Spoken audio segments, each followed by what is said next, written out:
ನನ್ನವನು ಭಾಗ 71. ಪರಿ ಮತ್ತು ರಾಹುಲ್ ಇಬ್ಬರು ಒಬ್ಬರನ್ನೊಬ್ಬರು ತುಂಬ ಹೊತ್ತು ನೋಡುತ್ತಲೇ ಇರುತ್ತಾರೆ. ನಂತರ ರೆಡಿಯಾಗಲು ಹೋದಾಗ ಪರಿ ಬ್ಲ್ಯಾಕ್ ಕಲರ್ ಕುರ್ತಾವನ್ನು ಹಾಕಿಕೊಳ್ಳುತ್ತಾಳೆ. ಅವನ ಹತ್ತಿರ ಯಾವುದಾದರೂ ಬ್ಲ್ಯಾಕ್ ಕಲರ್ ಬಟ್ಟೆ ಇರುವುದಿಲ್ಲ. ತುಂಬ ಬೇಸರವಾಗುತ್ತದೆ. ಆಗ ಅವಳು ರಾಹುಲ್ ಹತ್ತಿರ ಇರುವ ಗ್ರೀನ್ ಕಲರ್ ಬಟ್ಟೆಗೆ ಮ್ಯಾಚ್ ಆಗಲಿ ಅಂತ ತಾನೂ ಕೂಡ ಗ್ರೀನ್ ಕಲರ್ ಬಟ್ಟೆಯನ್ನು ಹಾಕಿಕೊಳ್ಳುತ್ತಾಳೆ. ಅದನ್ನು ನೋಡಿ ರಾಹುಲ್ಗೆ ಖುಷಿಯಾಗುತ್ತದೆ. ನನಗೆ ಬೇಸರವಾಗಬಾರದು, ಖುಷಿಯಾಗಬೇಕು ಅಂತ ಪರಿ ಪ್ರತಿ ಚಿಕ್ಕ ಚಿಕ್ಕ ವಿಷಯಗಳಲ್ಲೂ ಎಷ್ಟು ಎಫರ್ಟ್ ಹಾಕುತ್ತಾಳೆ. ನಾನು ಇಷ್ಟೊಂದು ಸೆನ್ಸಿಟಿವ್ ಅಲ್ಲ, ಇನ್ಸೆನ್ಸಿಟಿವ್. ಅವಳಿಗೆ ತುಂಬ ನೋವು ಕೊಟ್ಟಿದ್ದೇನೆ. ಒಂದು ಲೈಫ್ ಪಾರ್ಟ್ನರ್ ಆಗಿ ತನ್ನ ಸಂಗಾತಿಯನ್ನು ಎಷ್ಟು ಚೆನ್ನಾಗಿ ನೋಡಿಕೊಳ್ಳಬೇಕು, ಅದಕ್ಕಿಂತ ಹೆಚ್ಚಿಗೆ ಅವಳು ನನ್ನನ್ನು ನೋಡಿಕೊಳ್ಳುತ್ತಾಳೆ. ಆದರೆ ನಾನು ಅವಳಿಗೆ ಅಜ್ಞಾತವಾಸವನ್ನು ಕೊಟ್ಟಿದ್ದೇನೆ.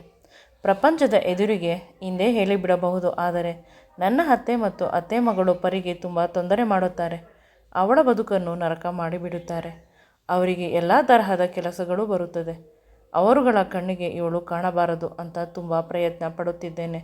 ಆದರೆ ಅದು ಆಗುತ್ತಿಲ್ಲ. ಒಮ್ಮೊಮ್ಮೆ ಬದುಕು ಎಷ್ಟು ಕಷ್ಟವಾಗುತ್ತದೆ ಅಂತ ಅಂದುಕೊಂಡರೆ ಅಷ್ಟು ಕಷ್ಟವಾಗುತ್ತದೆ. ಜೀವನ ಒಮ್ಮೊಮ್ಮೆ ಹಾಗೆ ನಿಂತು ಹೋಗಲಿ ಅಂತ ಅನಿಸುತ್ತದೆ. ಮತ್ತೆ ಆಫೀಸ್ಗೆ ಹೋದ ಮೇಲೆ ಅವಳನ್ನು ಕಳೆದುಕೊಂಡು ಬಿಡುತ್ತೇನೇನೋ ಅಂತ ಅನಿಸುತ್ತದೆ. ಆಫೀಸ್ಗೆ ನಿಜ ಹೇಳಬೇಕು ಎಂದರೆ ಹೋಗಲು ಇಷ್ಟವಿಲ್ಲ. ಒಂದಷ್ಟು ದಿನ ಅವಳ ಜೊತೆ ಹೊರಗಡೆ ಹೋಗಬೇಕು ಅಂತ ಅನಿಸುತ್ತದೆ. ಆದರೆ ಅದು ಸಾಧ್ಯವಿಲ್ಲ. ತನ್ನ ಕೂದಲನ್ನು ತುಂಬ ಉದ್ದವಾಗಿ ಬಿಟ್ಟು ಪರಿ ಕುಳಿತಿದ್ದಳು. ಕಿವಿಗೆ ಓಲೆಯನ್ನು ಹಾಕಿಕೊಳ್ಳಲು ಕಷ್ಟಪಡುತ್ತಿದ್ದಳು. ನಾನು ಅವಳಿಗೆ ಸಹಾಯ ಮಾಡಿದೆ. ಆಗ ಅವಳು ನಕ್ಕಳು. ಆ ನಗುವಿನಲ್ಲಿ ಒಂದು ಖುಷಿ ಇತ್ತು. ನಂತರ ಅವಳ ಕೂದಲನ್ನು ಇನ್ನೂ ಮತ್ತೊಮ್ಮೆ ನಾನೇ ಬಾಚಿದೆ. ಯಾವುದೇ ತೊಂದರೆ ಆಗದಂತೆ ಅವಳಿಗೆ ಲಿಪ್ಸ್ಟಿಕ್ಕನ್ನು ಹಾಕಲು ಹೋದೆ. ಆದರೆ ಅವಳು ಹಾಕಿಸಿಕೊಂಡಿಲ್ಲ. ಸ್ವಲ್ಪ ಆಚೆ ಈಚೆ ಆದರೆ ಸರಿಯಾಗಿ ಹಾಕಿಲ್ಲ ಅಂತ ತಿಳಿಯುತ್ತದೆ. ಬೇಡ, ನಿಮಗೆ ಪ್ರಾಕ್ಟೀಸ್ ಇಲ್ಲ ಅಲ್ಲವೇ? ಅದಕ್ಕೆ ನನಗೆ ಪ್ರಾಕ್ಟೀಸ್ ಇಲ್ಲ ಗೊತ್ತು. ಆದರೆ ನೀನು ಪ್ರತಿ ಬಾರಿ ಹಾಕಿಕೊಳ್ಳುವುದನ್ನು ನೋಡಿದ್ದೇನೆ. ಪ್ಲೀಸ್ ಒಂದು ಬಾರಿ ಟ್ರೈ ಮಾಡುತ್ತೇನೆ ಅಂತ ಹೇಳಿ ಹಾಕಿದೆ. ತುಂಬ ನೀಟಾಗಿ ಹಾಕಿದೆ.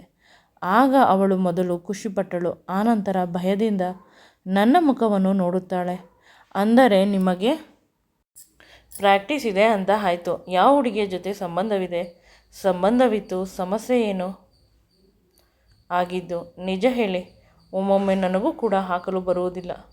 ಅವಳು ಅಳಲು ಶುರು ಮಾಡಿದಳು. ಇಷ್ಟು ಚಿಕ್ಕ ವಿಷಯಕ್ಕೆ ಅವಳು ಅಳುತ್ತಾಳೆ ಅಂತ ಗೊತ್ತಿದ್ದರೆ ನಾನು ಹಾಕುತ್ತಿರಲಿಲ್ಲ. ನಂತರ ಅರ್ಥವಾಯಿತು, ಅವಳು ನನಗೆ ನನ್ನ ಮೊದಲ ಎಕ್ಸ್ ಗರ್ಲ್ಫ್ರೆಂಡ್ಗಳಿಗೆ ಹಾಕಿ ಅಭ್ಯಾಸವಿದೆ ಅಂತ ಅಳುತ್ತಿರುವುದು. ಅಂದರೆ ಅವರೆಲ್ಲ ಯಾರು? ಅಮ್ಮ, ತಾಯಿ. ನನಗೆ ಯಾವ ಹುಡುಗಿಯೂ ಕೂಡ ಫ್ರೆಂಡ್ಸ್ ಇಲ್ಲ.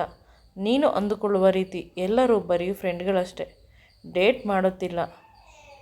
ಅಂದರೆ ನನ್ನನ್ನು ಹುಡುಗ ಅಂತ ಜನರು ಅಂದುಕೊಳ್ಳುವುದಿಲ್ಲ. ಅದಕ್ಕಾಗಿ ಜನರ ಎದುರಿಗೆ ನಾಟಕ ಮಾಡುತ್ತಿದ್ದೆ. ಬೇಕಾದರೆ ನಾನು ಯಾರ ಜೊತೆ ಫೋಟೋವನ್ನು ತೆಗೆದುಕೊಂಡಿದ್ದೇನೆ ಅವರುಗಳ ಬಳಿ ಕೇಳಿ ನಿನ್ನ ಪ್ರಾಬ್ಲಮ್ಸನ್ನು ಕ್ಲಿಯರ್ ಮಾಡಿಕೊ. ನನ್ನಾಣೆ, ನೀನೇ ನನ್ನ ಸೀರಿಯಸ್ ಗರ್ಲ್ಫ್ರೆಂಡ್, ಮೊದಲು ಮತ್ತು ಕೊನೆ. ನನ್ನಾಣೆ ಅಂದಾಗ ಪರಿ ಅವನು ಅವನ ತಲೆ ಮೇಲೆ ಹಾಕಿಕೊಂಡಿದ್ದ ಕೈಯನ್ನು ತೆಗೆಯುತ್ತಾಳೆ. ಸರಿ, ಸದ್ಯಕ್ಕೆ ನಾನು ನಂಬುತ್ತೇನೆ. ಆದರೆ ಯಾವಾಗಲೂ ನಂಬೋದಿಲ್ಲ.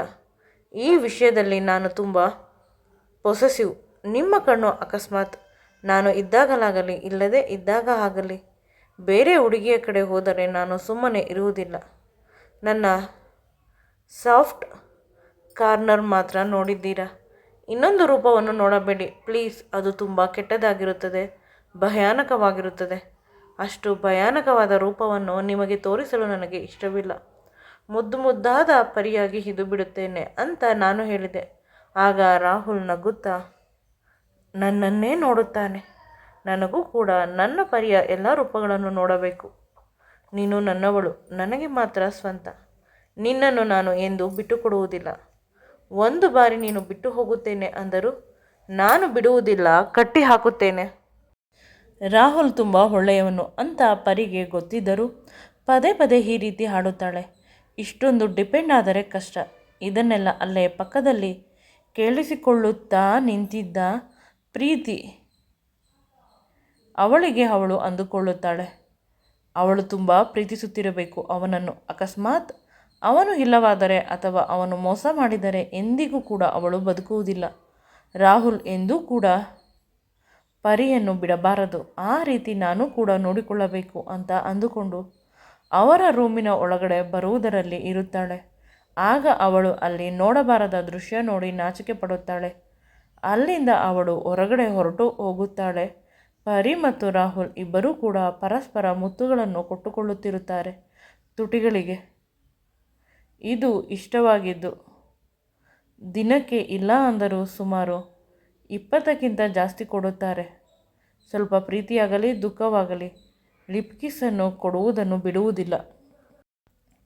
ಈ ಲಿಪ್ ಕಿಸ್ ನಂತರ ಎಷ್ಟೇ ಜಗಳವಿರಲಿ, ಎಷ್ಟೇ ಮನಸ್ತಾಪವಿರಲಿ, ಇಬ್ಬರು ಪರಸ್ಪರ ಸರಿ ಹೋಗುತ್ತಾರೆ. ಆ ಮ್ಯಾಜಿಕ್ ಈ ಮುತ್ತಿಗಿದೆ. ಪರಿ ಅದನ್ನು ಬಿಟ್ಟರೂ ರಾಹುಲ್ ಬಿಡುವುದಿಲ್ಲ. ಅವಳನ್ನು ಸಮಾಧಾನ ಮಾಡುವುದು. ಒಂದು ಬಾರಿ ಅವನು ಅವಳನ್ನು ತಬ್ಬಿಕೊಂಡರೆ ಅವಳಿಗೆ ಸಮಾಧಾನವಾಗುತ್ತದೆ. ಆದರೆ ಎಂದಿಗೂ ಕೂಡ ಅವಳ ಮೂಡ್ ಸಂಪೂರ್ಣವಾಗಿ ಸರಿ ಹೋಗುವುದಿಲ್ಲ. ಆ ಸಂದರ್ಭದಲ್ಲಿ ರಾಹುಲ್ ಈ ರೀತಿ ಮಾಡುತ್ತಾನೆ. ಈಗ ಪರಿ ಮೊದಲನೇ ರೀತಿ ಆಗುತ್ತಾಳೆ. ಮತ್ತೆ ಅವನನ್ನು ಗಟ್ಟಿಯಾಗಿ ತಬ್ಬಿಕೊಳ್ಳುತ್ತಾಳೆ, ಉಸಿರು ಕಟ್ಟುವಂತೆ. ಇಂದು ನಿಮಗೆ ಇಷ್ಟವಾಗಿರುವ ಬ್ರೇಕ್ಫಾಸ್ಟನ್ನು ರೆಡಿ ಮಾಡಿದ್ದೇನೆ.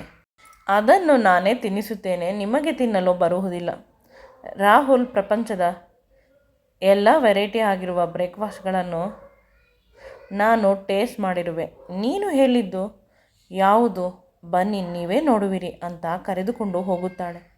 ನೋಡಿ ರಾಹುಲ್ ಸ್ವಲ್ಪ ಶಾಕ್ ಆಗಿ ಕಂಗಾಲಾಗುತ್ತಾನೆ. ಅದು ಸ್ವಲ್ಪ ಡಿಫ್ರೆಂಟ್ ಆಗಿರುತ್ತದೆ. ಆದರೆ ಅದನ್ನು ಎಲ್ಲೋ ನೋಡಿದ ನೆನಪು ಇದೆ ಅವನಿಗೆ. ಯಾವುದದು?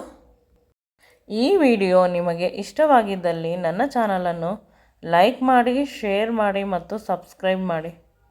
Thank you.